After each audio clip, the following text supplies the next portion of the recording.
자, 86페이지도 어렵지 않아요. 자, 여기에서는 이제 개체군의 밀도라는 게 나오는데요.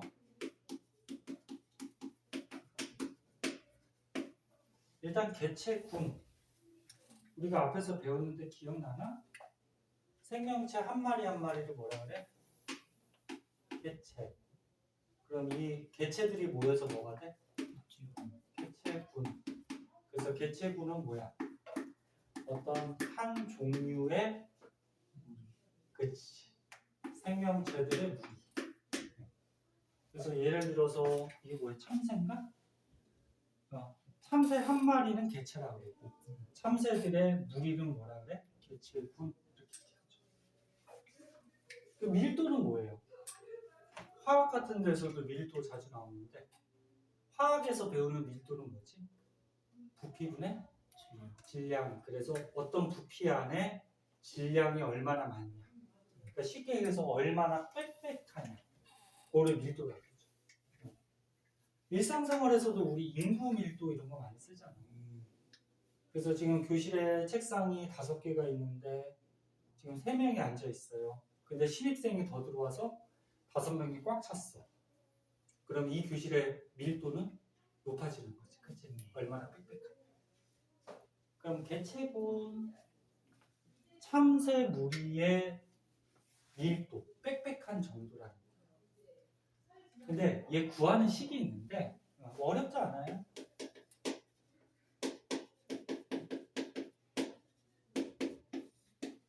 이 참새들이 살고 있는 면적이 있을 거예요. 그러니까 참새들이 살고 있는 공간이 있겠죠. 이 공간에 참새들의 개수가 몇 마리예요? 어떤 면적에 살고 있는 참새들의 개수. 그럼 어떤 면적에 참새들이 많이 살면 많이 살수록 밀도는 높아지겠지. 그치? 간단한 식이죠. 그래서 뭐 문자로 표시하면 뭐 이렇게 표시하는데 문자로 굳이 알 필요는 없고 괜히 뭐 외우지 않아야 될 것들은 뭐 외우지 않는 게 가장 좋죠.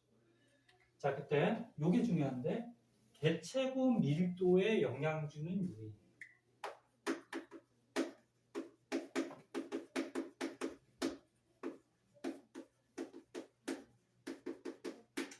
일단 개체군의 밀도가 높아지는 경우.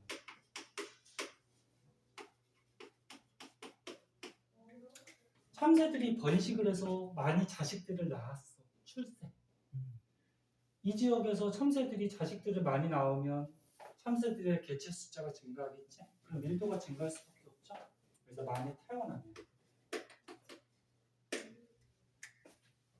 이입이 뭐냐면 다른 지역에 살던 참새들이 이쪽 지역으로 날라와서 자기 서식지를 삼아버린 거예요. 그러니까 이사 온 거라고 생각합니다. 다른 지역에 살다가 그 지역에 예를 들어서 뭐 먹이가 부족한다거나 또는 뭐 천적들이 너무 많아서 얘네들이 다른 곳으로 옮겨온 거죠. 그래서 다른 곳에서 이 지역으로 옮겨오면 개체 수가 늘어나니까 밀도는 증가할 수밖에 없죠. 거꾸로 밀도가 감소하는 경우는 참새들이 죽으면 밀도가 감소하겠죠. 뭐 시간이 오래 지나서 나이 들어서 죽을 수도 있고 아니면 이렇게 천적에 의해서 잡아먹힐 수도 있고 그리고 거꾸로 이사 오는 거에 반대 다른 곳으로 이사 간단 말이야 얘네들이. 뭐 마찬가지 이 지역에 먹이가 부족한다거나 또는 천적에 의해서 살 수가 없으면 다른 지역으로 가겠죠. 다른 지역으로 가는 걸 뭐 한다고 그래?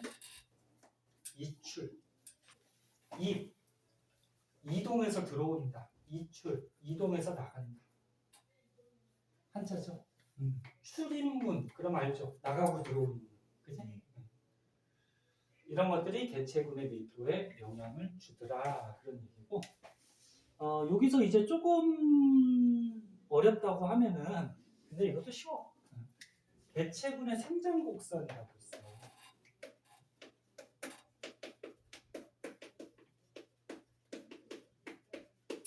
생장이 뭐지? 자라는.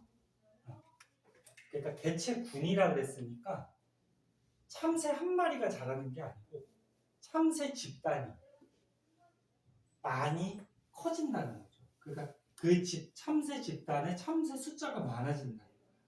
무슨 말인지 이해됐니? 그런데 그 그래프가 저기 나오고 있는데 이 지역의 시간이 지남에 따라서 항상 그래프는 X축, Y축 잘 보세요. 시간이 지남에 따라서 이 지역의 참새의 숫자는 이론상으로는 참새들이 이제 먹이를 먹고 번식하다 보면은 숫자가 어떻게 돼요? 증가를 해야 돼요.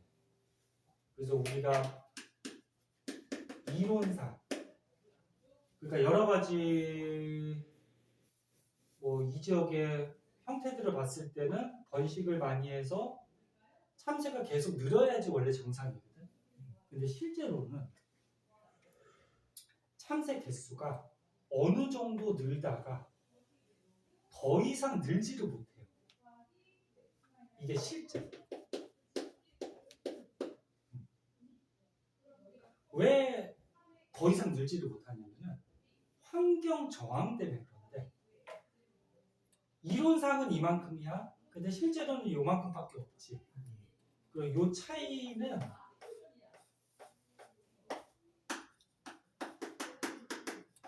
환경 저항 때문에 이렇게 차이가 생기는 건데 환경 저항이 뭐냐면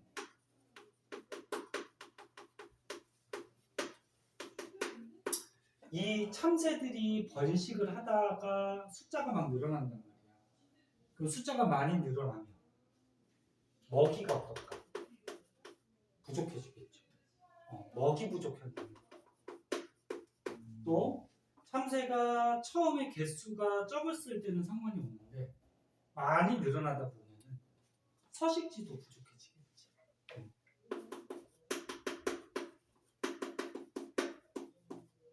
그 밖에는 뭐 책에 있는 것 같이 참새가 많이 늘어나다 보면 이제 노폐물들이 그 지역에 또 많을 거고, 그럼 이제 뭐 질병 같은 것도 생길 수가 있을 거고, 그럼 많이 죽겠죠. 그 다음에 참새들끼리의 서식지나 먹이 다툼 때문에 경쟁이 생길 수도 있고, 그 지역에 또 오염이 생길 수도 있죠. 이렇게 개체군의 성장을 억제하는 요인, 대표적으로 이런 거. 이론상으로는 숫자가 계속 늘어야지 정상이지만 이런 요소들 때문에 더 이상은 늘지를 못해요. 그래서 개체군의 성장을 억제하는 요인을 환경 저항 그렇게 얘기를 해요. 안 써줘도 알겠지? 그리고 이 지역에서 참새 개체 숫자가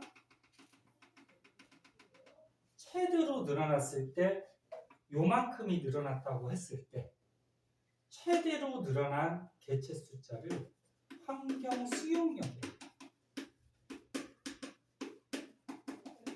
그러니까 이 지역의 환경에서 이 참새를 받아들일 수 있는 정도 최대가 요만큼이야.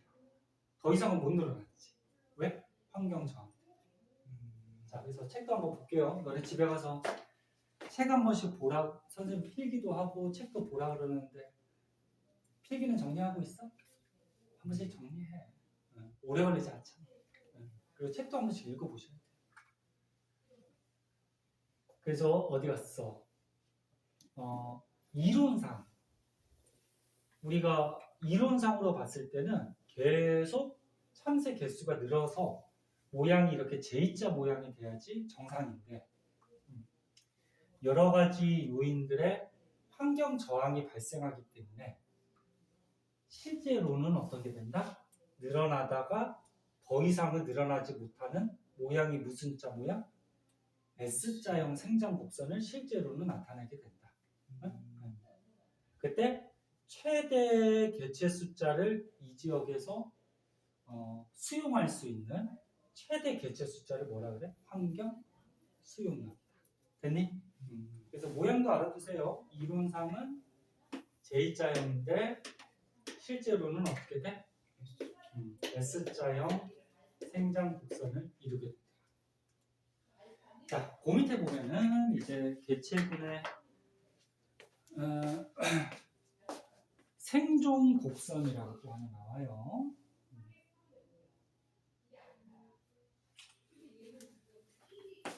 자, 이거는 먼저 한번 볼게요. 이거 초등학생도 알겠다 이거. 너무 쉬워서.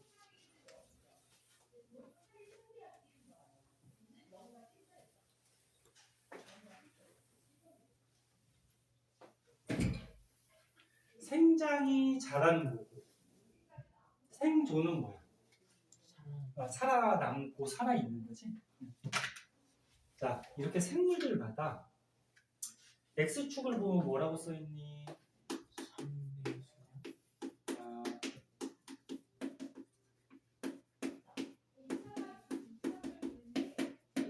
그래프는 항상 X축, Y축 먼저 잘 봐. X축이 상대 수명. 그러니까 수명을 따진 건데 만약에 사람이라 그러면 사람이 0살부터 100살까지 사는 거야. 근데 다람쥐가 100년 동안 사니? 안 살죠? 뭐 다람쥐가 예를 들어서 수명이 10년이라고 그랬을 때 다람쥐 10년 동안 사는 거를 사람하고 똑같이 100년으로 맞춰준 거죠. 그러니까 다람쥐가 10년 동안 살 때 그러면 여기는 5년이 되겠지. 그치? 그래서 상대적으로 이렇게 수명을 따져준 건데 그러니까 태어나서부터 죽을 때까지. 그리고 Y축은 뭐야? 생존 개체수. 살아남은 숫자. 어떤 생물들은 처음에 태어났는데 나이가 어린 동안에는 거의 죽지를 않아. 근데 이제 나이가 들어감에 따라서 어떻게 돼? 많이 죽어서 생존하는 숫자가 적어져. 이런 거를 아이언이라고. 그러니까 맨 처음에는 0부터 우리가 100까지 수명을 봤을 때 맨 처음에 태어났어. 근데 처음에는 거의 안 죽어 애들이. 근데 나이가 들면 따라서 어떻게 돼? 이렇게 막 죽는 거야. 이거를 이제 아이. 대표적으로 이제 사람이 이렇게 해당하죠. 너네 사람들은 태어났을 때 아기 때 청소년 시기 때 거의 죽어 안 죽어? 잘 안 죽지. 옛날에는 저기 의료 기술이 좀 발달이 안 돼서 태어나서 병 걸려서 죽는 애들도 많았지만 요즘은 거의 다 이제 의료 기술이 발달해서 거의 안 죽잖아. 뭐 사고가 나지 않는 이상, 그치? 그래서 거의 안 죽다가 나이가 들면 따라서 몸이 약해지고 병들면서 점차 이제 죽어가겠지. 이런 걸 아이언. 대표적으로 사람. 뭐 이런 것들. 요 중에서 돌산양. 이거 양이에요. 산에 사는. 알아두시고. 그 다음에 이형은 어떻게 돼요? 처음에 태어난 애들이 꾸준하게 숫자가 어떻게 돼요? 줄죠. 늙을 때까지. 꾸준하게 이렇게 주는 이런 형태가 이형이에요. 대표적으로 다람쥐. 그 밖에도 뭐 여러 가지 종류들이 있는데 히드라도 가끔 나오니까 일반으로 봐두고 저 종류를 다 외울 필요는 없어. 대표적인 것만 좀 알아두시면 돼요. 얘네들은 꾸준히 이제 죽어. 어렸을 때 죽는 놈들이 있고 뭐 한참 청소년기 때 죽는 애들이 있고 늙어서 죽는 애들이 있고 뭐 여러 가지 이유는 있겠죠. 뭐 천적에 의하거나 뭐 질병에 의하거나 뭐 여러 가지 이유는 있는데 그 다음에 쓰리형 어렸을 때 어때? 되게 많이 죽어요. 근데 살아남으면은 늙을 때까지 그 숫자가 좀 유지가 돼요.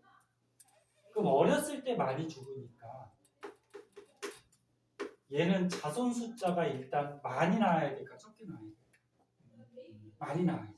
많이 나와야지 많이 죽어버리더라도 자기 종족을 유지하겠지.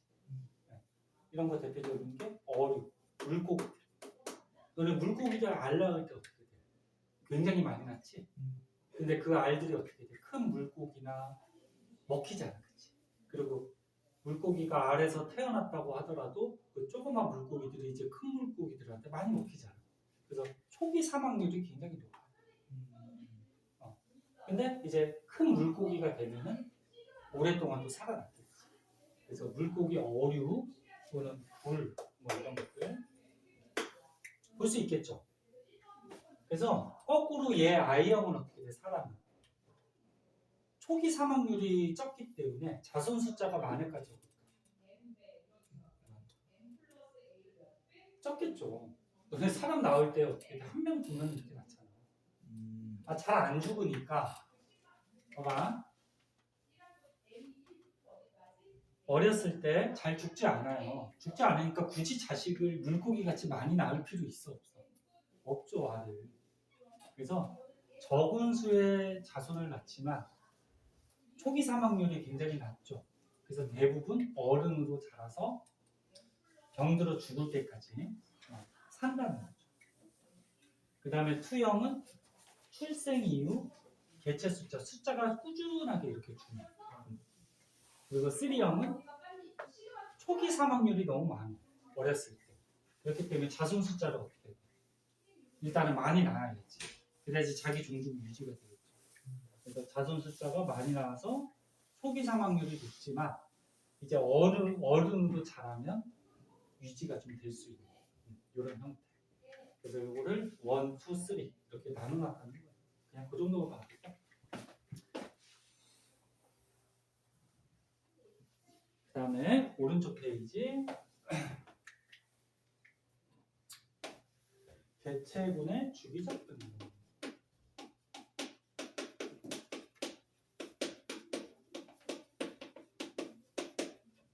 주기가 뭐야? 주기가 쉽게 얘기해서 반복되는 거죠. 반복. 이는 뭐 물리 같은 데서는 원운동을 한대. 여기서 출발해서 한 바퀴 돌면은 즉 한 바퀴 반복하면은 한 주기, 1주기다 그렇게. 그러니까 반복되는 거를 주기라고 해요. 그래서 뭐 대표적으로 이 그래프가 나오는데 이거를 뭐 다 그릴 필요는 없을 것 같아요. 그냥 분석만 한번 해보자. 지금 두 가지로 좀 나눠서 책에서 나오고 있네. 첫 번째가 계절에 따른 주기적 변동. 그래서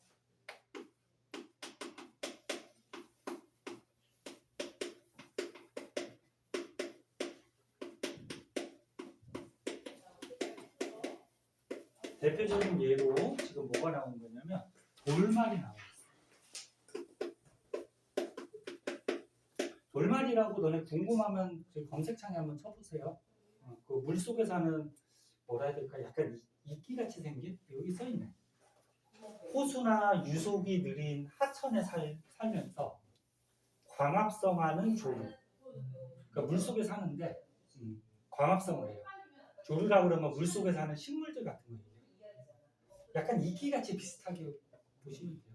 너네 그 호수나 이렇게 하천, 시냇물 같은 데 가면은 바위 같은 데 뭐 이렇게 이끼같이 막 껴있는 거 있잖아. 그런 거 생각하면 돼요. 그거 단세포 생물이고 뭐 세포 분열로 번식하고 뭐 이런 거인데. 자, 그럼 보자. 요거 분석할 수만 있으면 돼요. 응? 뭐야? 왜 여기다 넣었어?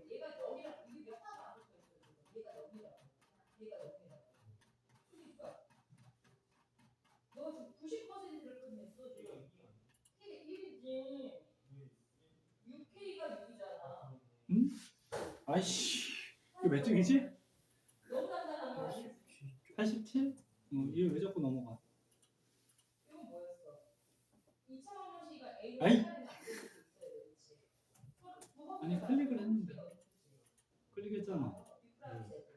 클릭했잖아. 그럼 여기서 버텨야지. 왜 넘어가? 아이, 진짜. 자, 그럼 그냥 조그맣게 보자. 자, 여기 보자. 보이시다? 여기 영양염류라고 있어. 영양염류는 물 속에서 존재하는 뭐 그냥 물질인데 이것도 여기 나오구나. 한번 보자. 그러니까 쉽게 얘기해서 돌말의 먹이라고 생각하면 돼요. 먹이? 먹이는 아닌데, 그러니까 얘는 광합성하는 애니까 봐봐. 생물의 성장, 자라는 데 필요한 무기염류. 그러니까 이 돌말이 자랄 때 필요한 물질이라고 보시면 돼요. 영양용료. 돌말이 자랄 때 필요한 물질. 그럼 여기 보자. 겨울철에 물속에 영양용료들이 많대. 왜 그러냐면 겨울은 춥잖아. 그럼 이 돌말 물속에 사는 식물이 잘 자랄 수 있어 없어? 추우니까. 그래서 숫자가 적겠죠. 그러면 얘 돌말이 자랄 때 필요한 물질도 돌말이 별로 흡수를 안 하니까 양은 많아지겠지, 그치? 이해됐나? 근데 이제 봄이 됐어. 봄이 되면 어떻게 될까? 이제 돌말들이 막 번식을 하겠지. 단세포 생물이니까 이렇게 세포 분열하면서 막 번식을 해. 그럼 번식을 해서 숫자가 막 늘어나. 그럼 얘 자랄 때 필요한 영양용료를 막 흡수하겠죠. 그럼 영양용료를 어떻게 돼? 줄어들겠지, 그치? 맞아. 됐나? 근데 돌말이 여름철에, 아니 봄철에 많이 늘어났어. 많이 늘어났어. 그래서 영양용료가 줄었어. 영양용료가 줄니까 이제 영양용료 부족으로 어떻게 돼? 잘 자라지 못하겠죠. 그래서 죽는 놈들이 많이 생겼어. 그치? 이해됐나요? 그러면서 이제 여름철을 지나가다 보면은 영양용료가 또 늘어나요. 빨간 선, 영양용료가 늘어나면 돌말이 어떻게 돼? 또 자기 자랄 때 필요한 물질들이 생겼으니까 흡수하면서도 개체수가 늘어나겠지, 그치? 그럼 돌말이 또 늘어나면 어떻게 돼? 영양용료 또 줄 거고, 그치? 근데 이제 겨울이 됐어. 가을이 지나면서 겨울이 돼. 그 날씨가 추워지니까 어떻게 돼? 돌말이 줄 수밖에 없죠. 그럼 다시 영양용료가 어떻게 돼? 늘어날 수밖에 없지. 그러니까 계절에 따라서 어떻게 된다는 거야? 이런 영양용료나 돌말의 양들이 변하고 있다는 거지. 근데 이게 매년 어떻게 계속 반복이 된다는 거죠. 주기적으로. 그치? 이 계절만 오면 이렇게 되는 거야. 오케이? 분석할 수 있겠죠? 뭐 빛의 세기나 수온은 당연하죠. 여름이 당연히 높고 겨울은 어때? 당연히 낮을 거고. 그치? 그 다음에 포식과 피식에 따른 주기적 변동.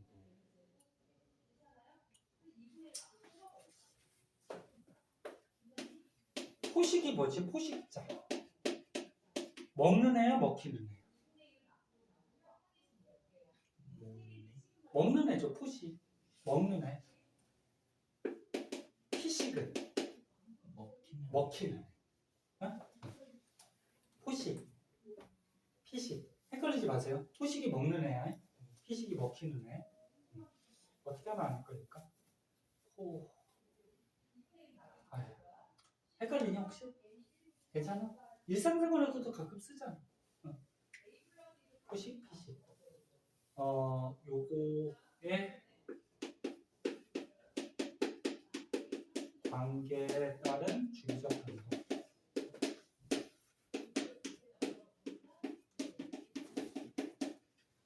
가장 잘 나오는 애가 저거 스라소니하고 눈신토끼. 요거 앞에서도 한번 나온 것 같은데. 요거부터 쓸까? 스라소니가 토끼를 어떨까? 잡아먹었지. 그치? 그럼 스라소니가 포식자야, 피식자야? 포식자지, 잡아먹는. 그 다음에 눈신토끼. 토끼가 뭐야? 얘한테 잡아먹히는 피식자가 되는 거지. 당연한 거야. 봐봐. 이렇게 막 주기적으로 변하고 있잖아. 토끼나 스라소니. 그치? 걔를 조금 확대해서 보면은 지금 파란색이 토끼아인, 빨간색이 스라소니. 자, 토끼가 늘어났어. 번식을 해서. 그럼 먹이가 많아지니까 스라소니도 어떻게 될까? 먹이를 많이 먹으면서 많이 번식하겠지, 그치? 그럼 스라소니가 늘어나면은 토끼의 숫자는 어떻게 돼? 줄 수밖에 없죠. 많이 먹히니까. 그럼 토끼가 줄었어? 그럼 당연히 먹이 부족으로 스라소니도 어떻게 돼? 줄겠죠. 그럼 스라소니가 또 줄었어? 그러면 토끼가 어떻게 돼? 또 번식해서 늘어나겠지. 그럼 토끼가 늘었어? 그럼 스라소니도 어떻게 돼? 또 먹이가 많아지니까 또 늘어나겠지. 이런 과정을 어떻게 한다는 거죠? 계속 반복한다는 거죠. 요거는 계절의 영향은 크게 받지는 않아요. 그냥 먹고 먹히는 관계에 의해서만 생기는 거예요. 아까 위에 돌말은 어떻게 됐어? 계절에 따라서 어떤 모양을 보이는 거죠. 그래서 말 그대로 개체군, 어떤 한 종류의 생물 집단이 뭐 이런 계절이나 먹고 먹히는 관계에 의해서 주기적으로 변동하는 모습을 보이더라. 크게 어렵지 않죠. 자, 그 밑에는 뭐가 나오냐? 한번 지울게요. 이것도 쓸 게 있으니까.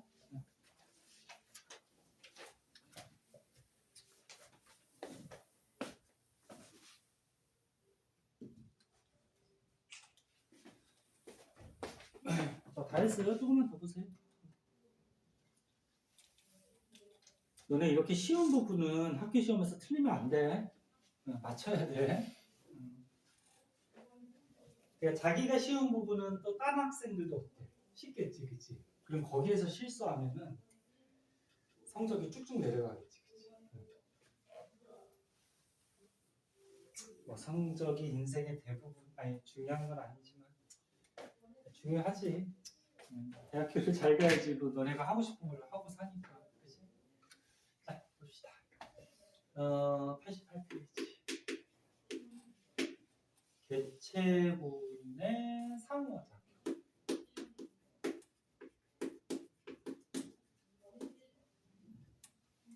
상호작용이 뭐니? 저번 시간에 그 생태계 맨 처음 할 때 적어줬었는데 생물들끼리 서로 영향 주는 걸 뭐라 그래? 상호작용. 너네 환경이 생물들한테 영향 주는 거는 작용. 생물이 환경한테 영향 주는 거는 반작용. 그 다음에 생물들끼리 서로 영향을 주는 건 상호작용. 본 거 같아? 그래서 개체군. 예를 들어서 뭐 말의 무리래. 말 무리 내에서 그러니까 말 집단 안에서 무슨 작용을 한다. 근데 딱 들으면 알아. 텃세. 텃세 많이 들어봤죠? 일상생활에서도 많이 쓰죠. 텃세가 뭐야? 우리가 옹기종기 재밌게 살고 있었어. 근데 다른 지역에서 어떤 이상한 놈이 우리 지역으로 이사 왔어. 그 우리가 걔를 자꾸 배척해 밀어내버리지, 그치? 그 텃세 부린다. 그러면 안 되지. 너네들도 반에서 친구들끼리 잘 지내고 있는데 다른 학교에서 어떤 애가 전학을 왔어. 근데 그 학생이 마음에 안 들어. 그럼 텃세 부린다 그래서 자꾸 밀어내잖아. 그런 게 텃세죠. 그래서 여기 보면은 텃세는 어떤 일정한 영역을 차지하고 있었는데 뭐 말이라 그러면 말끼리 일정한 영역을 차지하고 있었는데 이런 먹이나 서식 공간 배우자들이 뺏길 수가 있으니까 외부에서 들어온 놈을 어떻게 막는 거죠.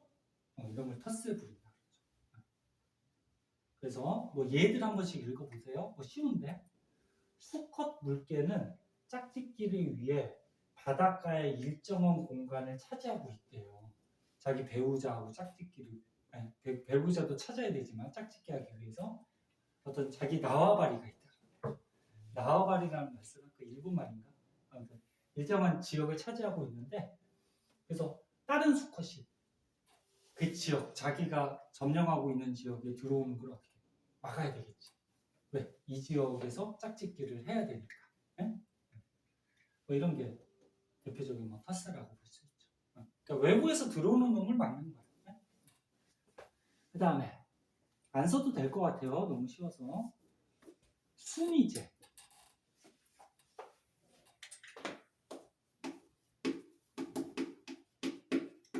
순위제는 뭐야? 어떤 한 생물종의 집단이 있어. 여기 큰 분량 집단이래. 정현아, 다 했어. 조금만 더 봐. 다 했어. 이거 조금만 끝낼 거야. 큰 분량 집단이래. 근데 우두머리 또는 자기 지위를 높이기 위해서 서로 어떻게 싸워요. 싸워서 가장 1등 우두머리가 있고 그 밑에 또 애들이 있고 애들이 있고 애들이 있고 대표적으로 닭. 너네 닭 알아? 닭들이 이렇게 몰려다니잖아. 근데 걔네들이 순위가 있대요. 이렇게 지위가. 가장 뭐 몸집이 크고 싸움 잘하는 1등이 닭부터 해서 2등 닭, 3등. 너네도 그런 거 있니? 너네 학교에서 1진이 있고 2진이 있고. 네? 요즘은 없냐? 선생님들이 있어. 네? 그래서 이렇게 순위로 힘의 세기에 따라서 순위를 정하는. 그래서 서열이 있는 이런 집단을 순위제다. 그렇게 얘기해요. 리더제는 뭐야? 순위제하고 약간 달라. 얘는 리더. 최고인 애가 다 끌고 다니는 거죠. 순위제는 서열이 있는 거야. 1진, 2진, 3진. 리더제는 1등만 있는 거야. 1등이 다 끌고 다니는 거야. 응? 꼬봉들을 다 끌고 다니는 거야. 그런 거를 리더제. 뭐 대표적으로 뭐 기러기, 양, 코끼리 이런 거는 그냥 한 번씩 봐주시면 되고. 사회생활.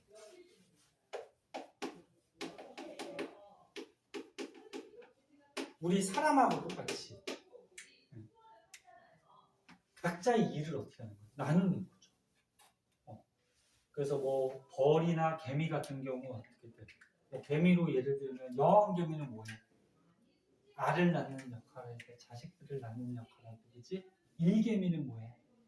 뭐 먹이를 구해오는 그런 역할을 하고, 그 다음에 무슨 개미라고 하지? 집 지키는 애들은? 무슨 개미라 그래? 아무튼 그런 역할들을 어떻게 해? 다 나누는 거죠. 뭐 자식, 외부로부터 방어, 먹이 이런 역할들을 다 나눠서 우리 사회같이 생활하는 그런 개체군의 집단을 사회생활, 가족생활.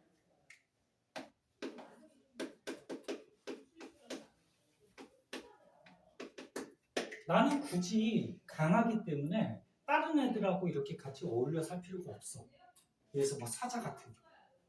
야, 사자는 자기 가족만 있어도 자기들을 뭐 잡아먹거나 이렇게 대적할 애들이 잘 있어 없어? 없죠. 그럼 지네들끼리만 가족끼리만 살아요. 이런 걸 가족생활 이렇게 얘기하죠. 그래서 개체군들이 생물마다 이렇게 서로 작용하는 게 상호작용하는 게 조금 다르다. 너무 쉬워요. 자, 뒷장에 문제 있죠. 오른쪽에 있구나. 이해했는지 기본 문제 한번 풀어보세요. 선생님이 설명 안 하거나 여기는 말이 조금 헷갈릴 수 있어. 그래서 단어들을 좀 잘 읽으셔야 돼요.